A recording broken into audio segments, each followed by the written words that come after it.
Hello मित्रों, welcome back to my channel. हवा बहुत ही मस्त आ रही है। आखिरकार हमारे ज़िले में यानी कि जामनगर में बारिश हो चुकी है।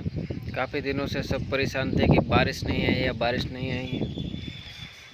बारिश मतलब कल रात को फुल बारिश आ रही थी और ज़मीन भी इतनी सख्त थी, उसको भी मतलब सबको बराबर कर दिया है। काफ़ी जगह पे पानी भी फिर गया है और बढ़िया ठंडा माहौल हो चुका है। बाकी तो आप देख ही चुके होंगे यहाँ पे कितने सारे मकान हैं। अभी जो सारे बन रहे हैं, सभी बन रहे नहीं, 400 मकान है इधर। एलिवेट सोसाइटी है हमारी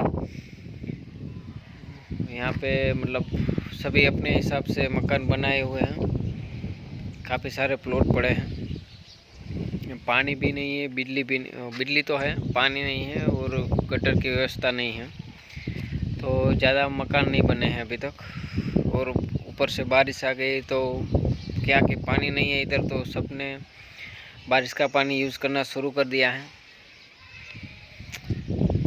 बाकी तो बहुत ही ठंडा माहौल है। अभी मैं जॉब पे था तो 2-3 दिनों से टाइम नहीं मिला था, तो आज मैंने सोचा कि घर पे ही बना लूँ अपना वीडियो। और बाकी मिलते हैं अगले मेरे ब्लॉग में। Good bye.